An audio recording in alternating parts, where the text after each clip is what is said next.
ಸದ್ಯ ಕೋರ್ಟ್ ಮುಂದೆ ಒಟ್ಟು 13 ಆರೋಪಿಗಳನ್ನು ಕೂಡ ಅರೆಸ್ಟ್ ಮಾಡಲಾಗಿದೆ. ನೋಡ್ತಾ ಇದ್ದೀರಿ, ಒಂದಿಷ್ಟು ಡೀಟೇಲ್ಗಳು ಕೂಡ ಸಿಗ್ತಾ ಇದೆ. ಆರೋಪಿಗಳು ಯಾರೆಲ್ಲ? ದರ್ಶನ್, ಪವಿತ್ರ ಗೌಡ ಇಬ್ಬರು, ಅದರ ಜೊತೆಗೆ ಪವನ್, ವಿನಯ್, ಪ್ರದೋಷ್, ನಂದೀಶ್, ದೀಪಕ್, ಲಕ್ಷ್ಮಣ್, ನಾಗರಾಜು, ಕಾರ್ತಿಕ್, ನಿಖಿಲ್, ಕೇಶವಮೂರ್ತಿ ಮತ್ತು ರಾಘವೇಂದ್ರ. ಒಟ್ಟು 13 ಮಂದಿ ಆರೋಪಿಗಳು, ಅಂದರೆ ಇನ್ಕ್ಲೂಡಿಂಗ್ ದರ್ಶನ್ ಅಂಡ್ ಪವಿತ್ರ. ಒಟ್ಟು 13 ಮಂದಿ ಆರೋಪಿಗಳನ್ನು ಕೂಡ ನ್ಯಾಯಾಧೀಶರ ಮುಂದೆ ಹಾಜರುಪಡಿಸಲಾಗಿದೆ. ಎಸ್, ಈಗ ವಿಚಾರಣೆ ಶುರುವಾಗಿದೆ. ಅಂದರೆ ಈ ಮ್ಯಾಜಿಸ್ಟ್ರೇಟ್ ಮುಂದೆ ಆರೋಪಿಗಳನ್ನು ಹಾಜರುಪಡಿಸಿದಂಥ ಸಂದರ್ಭದಲ್ಲಿ ಜಾಸ್ತಿ ಏನು ವಿಚಾರಣೆ ಅಂತೂ ಇರೋದಿಲ್ಲ. ಸದ್ಯ ಅವರನ್ನು ಪ್ರೊಡ್ಯೂಸ್ ಮಾಡಲಾಗಿದೆ. ನಿನ್ನ ತಂದೆ ಹೆಸರೇನು, ಎಲ್ಲಿಂದ ಅರೆಸ್ಟ್ ಮಾಡಿದರು, ಇದೆಲ್ಲ ಪ್ರಶ್ನೆ ಕೇಳಿದ್ದಾರೆ. ಅಂದರೆ ಜನರಲ್ ಕ್ವಶನ್ ಕೇಳಿದ್ದಾರೆ. ದರ್ಶನ್ ಅದಕ್ಕೆ ಉತ್ತರ ಕೊಟ್ಟಿದ್ದಾರೆ. ಅಂದರೆ ಆರೋಪಿಯನ್ನು ಪ್ರೊಡ್ಯೂಸ್ ಮಾಡಿದಂಥ ಸಂದರ್ಭದಲ್ಲಿ ನ್ಯಾಯಾಧೀಶರು ಕೇಳುವಂಥ ಸಾಮಾನ್ಯ ಪ್ರಶ್ನೆಗಳಿದೆ. ನಿನ್ನ ಹೆಸರೇನು, ನಿನ್ನ ತಂದೆ ಹೆಸರೇನು, ಈ ಎಲ್ಲ ಪ್ರಶ್ನೆಗಳು ಬರುತ್ತೆ. ಆ ಪ್ರಶ್ನೆಗಳನ್ನು ದರ್ಶನ್ ಅವರಿಗೂ ಕೇಳಿದ್ದಾರೆ. ದರ್ಶನ್ ಅದಕ್ಕೆ ಉತ್ತರ ಕೊಟ್ಟಿದ್ದಾರೆ. ಎಲ್ಲಿಂದ ಅರೆಸ್ಟ್ ಮಾಡಿದರು, ನಿಮ್ಮ ಮನೆಗೆ ಇದರ ಬಗ್ಗೆ ಮಾಹಿತಿ ಕೊಟ್ಟಿದ್ದಾರಾ, ಅಂದರೆ ನೀವು ಅರೆಸ್ಟ್ ಆಗಿರುವಂಥ ಮಾಹಿತಿಯನ್ನು ನಿಮ್ಮ ಕುಟುಂಬ ಸದಸ್ಯರಿಗೆ ಕೊಟ್ಟಿದ್ದಾರಾ ಅನ್ನೋ ಪ್ರಶ್ನೆಯನ್ನು ನ್ಯಾಯಾಧೀಶರು ಕೇಳಿದ್ದಾರೆ. ಒಟ್ಟು 13 ಮಂದಿ ಆರೋಪಿಗಳು. ನ್ಯಾಯಾಧೀಶರು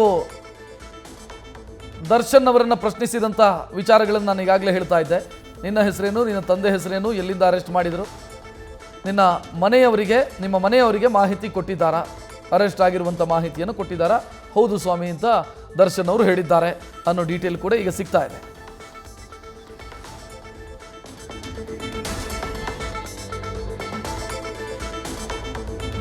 ಒಟ್ಟು 13 ಮಂದಿ ಆರೋಪಿಗಳು. ಹೆಸರು ಈ ರೀತಿ ಇದೆ: ದರ್ಶನ್, ಪವಿತ್ರ, ಪವನ್, ವಿನಯ್, ಪ್ರದೋಷ್, ನಂದೀಶ್, ದೀಪಕ್, ಲಕ್ಷ್ಮಣ್, ನಾಗರಾಜು, ಕಾರ್ತಿಕ್, ನಿಖಿಲ್, ಕೇಶವಮೂರ್ತಿ ಮತ್ತು ರಾಘವೇಂದ್ರ. ಒಟ್ಟು 13 ಮಂದಿ ಆರೋಪಿಗಳು, ಇನ್ಕ್ಲೂಡಿಂಗ್ ಪವಿತ್ರ ಗೌಡ ಮತ್ತು ದರ್ಶನ್. 13 ಮಂದಿ ಆರೋಪಿಗಳನ್ನು ಕೂಡ ಈಗ ಪೊಲೀಸರ ಮುಂದೆ, ನ್ಯಾಯಾಧೀಶರ ಮುಂದೆ ಹಾಜರುಪಡಿಸಲಾಗಿದೆ.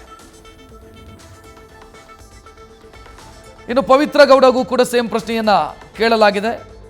ನಿಮಗೇನಾದರೂ ತೊಂದರೆ ಆಯಿತಾ ಅಂತ ಪ್ರಶ್ನಿಸಿದ್ದಾರೆ ನ್ಯಾಯಾಧೀಶರು. ಇಲ್ಲ ಅಂತ ಹೇಳಿದ್ದಾರೆ. ಎಲ್ಲಿ ಅರೆಸ್ಟ್ ಮಾಡಿದರು ಅಂತ ಕೇಳಿದಾಗ ಅನ್ನಪೂರ್ಣೇಶ್ವರಿ ನಗರ ಪೊಲೀಸ್ ಸ್ಟೇಷನ್ ಲಿಮಿಟ್ನಲ್ಲಿ ಅರೆಸ್ಟ್ ಮಾಡಿದ್ದಾರೆ ಅನ್ನೋ ಉತ್ತರವನ್ನು ಪವಿತ್ರ ಗೌಡ ಅವರು ಕೊಟ್ಟಿದ್ದಾರೆ. ಉಳಿದ ಎಲ್ಲರಿಗೂ ಕೂಡ ಸೇಮ್ ಪ್ರಶ್ನೆ ನ್ಯಾಯಾಧೀಶರು ಕೇಳಿರೋದು. ಅಂದರೆ ಯಾವುದೇ ಕೇಸ್ನಲ್ಲಿ ಈ ರೀತಿ ಅಂದರೆ ಕೊಲೆ, ಕಿಡ್ನ್ಯಾಪು, ಅತ್ಯಾಚಾರ ಇಂಥ ಕೇಸ್ಗಳೆಲ್ಲ ಅರೆಸ್ಟ್ ಆದಂಥ ಸಂದರ್ಭದಲ್ಲಿ ಅವರನ್ನು ನ್ಯಾಯಾಧೀಶರ ಮುಂದೆ ಹಾಜರುಪಡಿಸಿದರೆ ಕೇಳುವಂಥ ಸಾಮಾನ್ಯ ಪ್ರಶ್ನೆಗಳಿಷ್ಟೇ: ನಿನ್ನ ಹೆಸರೇನು, ನಿನ್ನ ತಂದೆ ಹೆಸರೇನು, ಮತ್ತು ಏನಾದರೂ ತೊಂದರೆಗಳಾಗಿದೆಯಾ, ಅರೆಸ್ಟ್ ಆಗಿದ್ದರೆ ಆ ಅರೆಸ್ಟ್ ಆಗಿರುವಂಥ ಮಾಹಿತಿಯನ್ನು ನಿನ್ನ ಕುಟುಂಬ ಸದಸ್ಯರಿಗೆ ಕೊಟ್ಟಿದ್ದಾರಾ, ಈ ಪ್ರಶ್ನೆಯನ್ನು ಕೇಳಿದ್ದಾರೆ. ಇದಕ್ಕೆ ದರ್ಶನ್, ಪವಿತ್ರ ಗೌಡ ಸೇರಿ ಉಳಿದವರು ಉತ್ತರವನ್ನು ಕೊಟ್ಟಿದ್ದಾರೆ. ಎಲ್ಲರಿಗೂ ಅದೇ ಪ್ರಶ್ನೆ ಮತ್ತು ಉತ್ತರವನ್ನು ಅವರು ಕೊಟ್ಟಿದ್ದಾರೆ ಅನ್ನುವಂಥ ಡೀಟೇಲ್ ಕೂಡ ಲಭ್ಯ ಆಗ್ತಾ ಇದೆ. ಎಲ್ಲಿಂದ ಅರೆಸ್ಟ್ ಮಾಡಿದರು ಆ ಪ್ರಶ್ನೆಗೆ ದರ್ಶನ್ RR ನಗರ ಅಂತ ಉತ್ತರ ಕೊಟ್ಟಿದ್ದಾರೆ. ನಿಮ್ಮ ಮನೆಗೆ ಮಾಹಿತಿ ಕೊಟ್ಟಿದ್ದಾರಾ ಅಂತ ಕೇಳಿದರೆ ಹಾಂ ಅಂದಿದ್ದಾರೆ.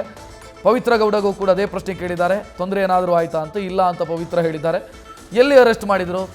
ಅನ್ನಪೂರ್ಣೇಶ್ವರಿ ನಗರ ಪೊಲೀಸ್ ಸ್ಟೇಷನ್ ಲಿಮಿಟಲ್ಲಿ ಅರೆಸ್ಟ್ ಮಾಡಿದ್ದಾರೆ ಅನ್ನೋ ಉತ್ತರವನ್ನು ಕೊಟ್ಟಿದ್ದಾರೆ. ಉಳಿದ ಆರೋಪಿಗಳು ಯಾರೆಲ್ಲ ಇದ್ದಾರೆ, ಇಬ್ಬರನ್ನ ಬಿಟ್ಟು ಉಳಿದ 11 ಜನ, ಅವರಿಗೂ ಕೂಡ ಸೇಮ್ ಪ್ರಶ್ನೆಯನ್ನು ನ್ಯಾಯಾಧೀಶರು ಕೇಳಿದ್ದಾರೆ.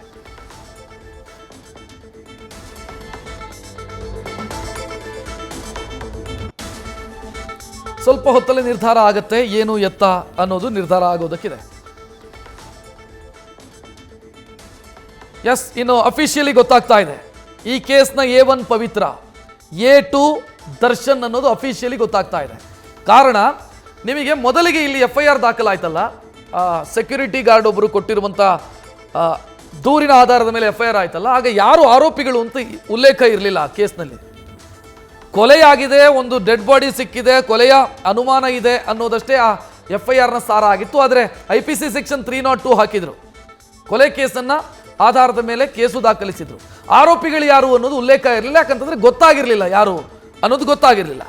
ಈಗ ಕೋರ್ಟ್ಗೆ ಅದರ ಮಾಹಿತಿಯನ್ನು ಕೊಡಲಾಗಿದೆ. ಕೇಸ್ನಲ್ಲಿ ಆರೋಪಿ ನಂಬರ್ 1 ಪವಿತ್ರ ಗೌಡ, ಆರೋಪಿ ನಂಬರ್ 2 ದರ್ಶನ್ ಅನ್ನೋದು ಕೋರ್ಟಿಗೆ ಮಾಹಿತಿಯನ್ನು ಕೊಡಲಾಗಿದೆ. A1 Pavithra Gowda, A2 Darshan. ಸೂತ್ರಧಾರಿಗಳು, ಪಾತ್ರಧಾರಿಗಳು, involvement, ಇದು ಬೆಳಗ್ಗೆಯಿಂದಲೂ ಕೂಡ ನಾವು ಚರ್ಚೆ ಮಾಡಿದ್ದು. ಸೊ ಇದಕ್ಕೀಗ ಉತ್ತರ ಸಿಕ್ಕಿದೆ. ಕೋರ್ಟಿಗೆ ಅವರನ್ನು ಪ್ರೊಡ್ಯೂಸ್ ಮಾಡಿದಂಥ ಸಂದರ್ಭದಲ್ಲಿ ಕ್ಲಿಯರ್ ಉತ್ತರ ಸಿಕ್ಕಿದೆ. ಯಾರ ಕಾರಣಕ್ಕಾಗಿ ಕಿಡ್ನ್ಯಾಪ್ ಆಯಿತು, ಯಾರ ಕಾರಣಕ್ಕಾಗಿ ರೇಣುಕಾ ಸ್ವಾಮಿಗೆ ಟಾರ್ಚರ್ ಕೊಡಲಾಯಿತು, ಯಾರ ಕಾರಣಕ್ಕಾಗಿ ಕೊಲೆಯಾಯಿತು, ಯಾರು ಕೊಲೆ ಮಾಡಿದರು, ಅದಕ್ಕೆ ಪೊಲೀಸರು ಸ್ಪಷ್ಟವಾದಂಥ ಉತ್ತರವನ್ನು ನ್ಯಾಯಾಲಯಕ್ಕೆ ಕೊಟ್ಟಿದ್ದಾರೆ. ಸಬ್ಮಿಟ್ ಆಗಿದೆ. ಅದು A1 ಪವಿತ್ರ, A2 ದರ್ಶನ್, ಉಳಿದ ಆರೋಪಿಗಳು A3 A4 ಈ ರೀತಿ ನಂಬರ್ಸು. ಸೊ ಈ ಡೀಟೇಲ್ ಈಗ ಲಭ್ಯ ಆಗ್ತಾ ಇದೆ.